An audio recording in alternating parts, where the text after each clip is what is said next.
Salut YouTube, bienvenue sur notre chaîne Valentan. Donc ça va être notre première vidéo. Donc on va commencer par se présenter. Donc moi c'est Luc, j'ai 22 ans. Et moi c'est Valentine, j'en ai 25. Du coup ça fait 5 mois déjà qu'on est en Australie. On se lance qu'aujourd'hui, on a mis un peu de temps mais ça y est, on est paré. Alors cette première vidéo c'est vraiment pour faire un récap de ce qu'on a fait, des travaux qu'on a fait, de ce qu'on a un peu découvert. Et puis après on vous fera découvrir complètement jour par jour ou plus ou moins on va dire dans nos prochains vlogs. Donc ce sera... Et aussi pour parler un peu des 88 jours, ce qui s'est passé durant nos 5 mois. Donc bienvenue au vlog 00. Ah.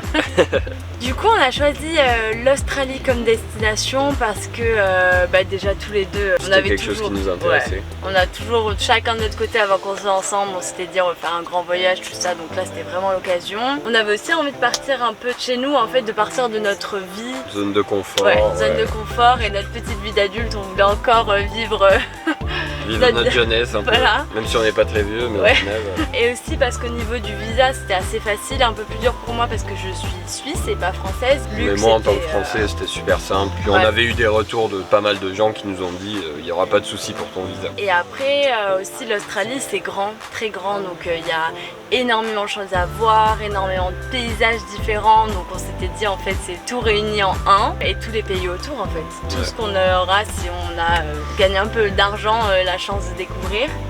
Donc ça c'était pourquoi l'Australie, vraiment pour tout ça quoi. Pour notre organisation voyage, et du moins pré-organisation quand on était en France, c'est pas mal renseigné. En fait on voulait savoir comment on voyait notre voyage. Parce qu'il y a différentes façons de le faire, soit tu fais des villes et tu voyages en avion, soit tu fais backpackers et dans ce cas là tu bouges d'auberge de jeunesse en auberge, ou il y a d'autres possibilités, Airbnb et tout ça, mais niveau moyen c'est différent, ou alors 4x4 ou van. Et on s'est tous les deux directement décidé à partir sur un véhicule, que ce soit 4x4 ou van. On a commencé à regarder les deux, un peu plus 4x4 au début. Au niveau de la liberté que tu as en Australie quand tu as un 4x4, dans le sens que tu peux aller de partout et que les routes en Australie, il faut savoir, elles sont catastrophiques, horribles, vraiment horribles. Et ça pour le coup, on aurait bien aimé avoir un 4x4, mais au final, on a choisi de prendre un van.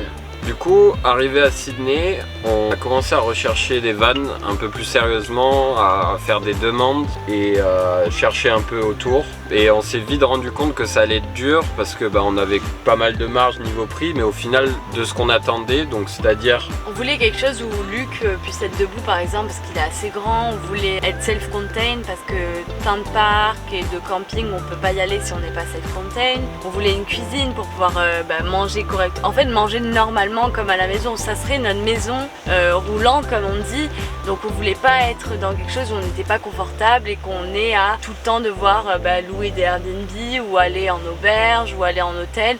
On voulait vraiment se dire on va être dans notre van, on va être bien. Et au final, après 3 semaines de recherche, 3 longues semaines et beaucoup d'allées et venues, on a trouvé notre van.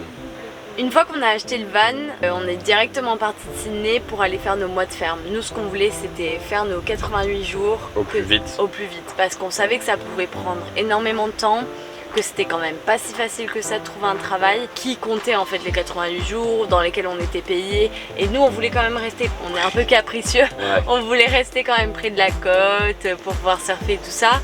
Donc on s'est dit on les fait directement et au moins c'est carré, c'est fait, et on avait notre deuxième année.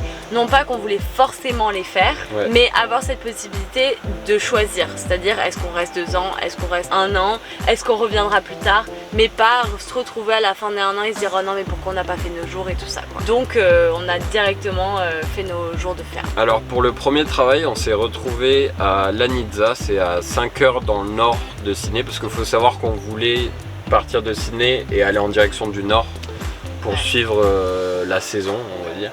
Enfin les saisons chaudes. Les saisons chaudes. Toujours être en été entre guillemets. Et donc on s'est retrouvé là-bas et on a commencé tout de suite à travailler. Donc les 2-3 premiers jours c'était quand même assez cool.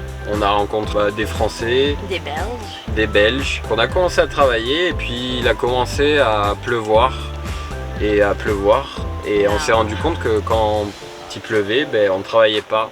Du coup en 3 semaines on a fait 10 jours de travail. Et en fait c'est beaucoup de transport au final où on était à notre accommodation pour y aller, ça faisait quand même entre 30 et 40 voire 50 minutes de route et au final on se retrouvait des fois à y aller pour 1 heure et en plus on était payé en fait au kilo. On était payé au kilo et pas à l'heure et il faut beaucoup ramasser pour faire de l'argent et c'était fin de saison donc il y avait peu de fruits sur les arbres et on s'est retrouvé en fait en 3 semaines à se faire peut-être 300 $ chacun donc c'était vraiment rush. Du coup cette dernière semaine c'était très déprimant, très peu de travail, on cherchait un travail, c'était compliqué et en fait il y a 4 Bretons qui sont arrivés, gros coup de cœur amical, on a passé toutes nos soirées à parler, rigoler, c'était vraiment super et en fait on a décidé de trouver un travail ensemble, de partir de cette accommodation et d'aller en accommodation ensemble en fait à Woolgoolga. Finalement on a réussi à trouver un deuxième travail qui était aussi dans les blueberries mais cette fois on était en maintenance, c'était à Costa, donc Costa Farm c'est un grand groupe de fermes australiennes. Donc là on était en maintenance et donc on faisait tout ce qui est tirer les arbres qui étaient morts, couper les pousses. Entretien en fait des serres, des plantes, en fait ce qu'il y avait besoin à faire là-bas. Et donc ce qui était assez bien avec le fait de travailler pour un gros groupe, c'était que tu étais payé à la semaine. On était payé au minimum mais on était payé à l'heure, enfin c'est ça, on était payé à l'heure. On était payé à la semaine, on avait des fiches de paye carrées. On n'avait pas cette peur d'avoir des problèmes de fiches de paye, tout ça parce qu'il y avait quand même beaucoup de retours. On a eu, nous on n'a rien eu, on n'a pas eu nos fiches, on n'a pas eu notre argent. Là c'était un grand groupe, c'était carré. Et surtout ça comptait pour nos 88 jours, donc le fait d'avoir nos fiches de paye, donc ça c'est très important de les avoir pour pouvoir prouver après qu'on ait fait nos 88 jours dans les fermes. Et du coup avec le travail qu'on avait, on avait une grande liberté parce qu'en fait on commençait à 6 h du matin, donc c'était tôt, mais on finissait à 14 h 30, donc on avait toutes nos après-midi, on avait tous nos week-ends et du coup avec les garçons on a eu beaucoup de temps pour découvrir, on allait faire des cascades, on allait découvrir toutes les plages aux alentours, elles étaient magnifiques, surtout Emerald Beach, ça a été mon coup de cœur. On a vu des tortues là-bas, il y a comme une sorte de piste, on vous montrera tout ça, c'était vraiment magnifique, les kangourous, c'était vraiment super. Et donc on a vachement eu le temps de profiter en fait là-bas, de voir tous les alentours. Et après 6 semaines, on s'est dit on en a eu assez et maintenant on veut continuer à remonter. Alors pour ces derniers temps à Woolgoolga, on a fêté Noël, donc pas tout seul, on a eu la chance qu'il y avait les gars avec nous et je suis sûr qu'eux ils ont eu la chance que nous on soit avec eux aussi.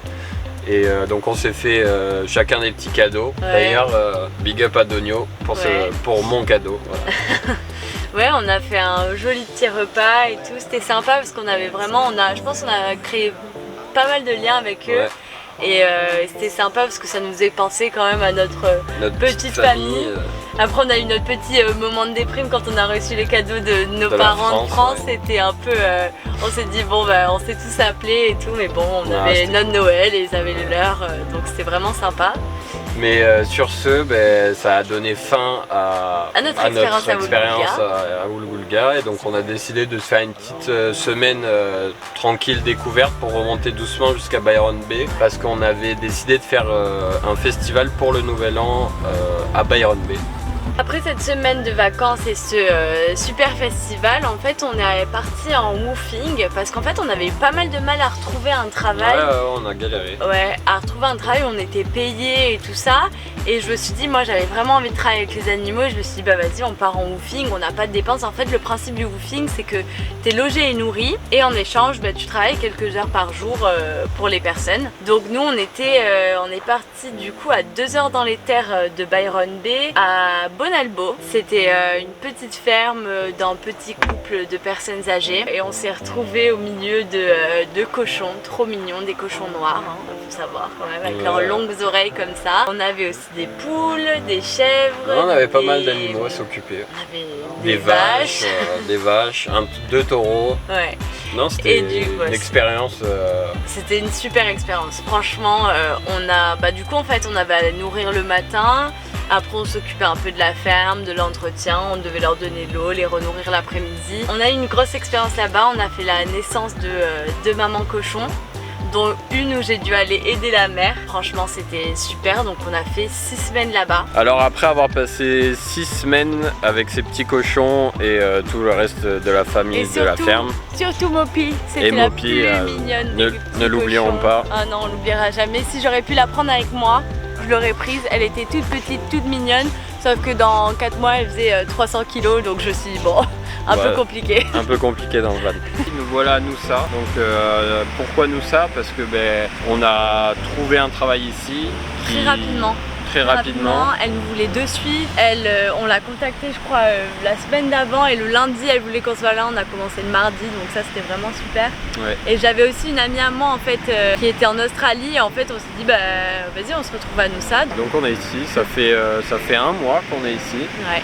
Et le travail, on vous en parlera dans d'autres vidéos, mais ça c'est cool aussi. Dans notre premier vlog. Dans notre premier vlog. Ouais. C'est la fin de notre première vidéo, donc c'est la première, c'est celle explicative. C'est que la première parce qu'il va avoir une belle série. On va essayer de faire au maximum de contenu, de vlogs. Notre but c'est vraiment en fait un peu de tout, voilà. De vous faire partager notre vie, nos tips. Vous faire rêver. La vie en van aussi. Ouais, vous montrer la vie en van parce qu'il y a beaucoup de choses à filmer. Du coup, merci à tous d'avoir regardé la vidéo. On espère que ça vous a plu. Si vous avez des questions, vous pouvez les poser en commentaire. Également sur notre Instagram, je suis assez active, donc n'hésitez pas. Et on fait un gros big up à Bento qui nous a poussé enfin à nous lancer. On avait tout le matos pour le faire. On avait vraiment tout. On a la vie aussi pour le faire. Et on s'est enfin lancé grâce à lui. Donc n'hésitez pas non plus à aller regarder sa vidéo à Noussa. Elle est vraiment top. Et on vous fait de gros bisous et à la cool hein. À la cool.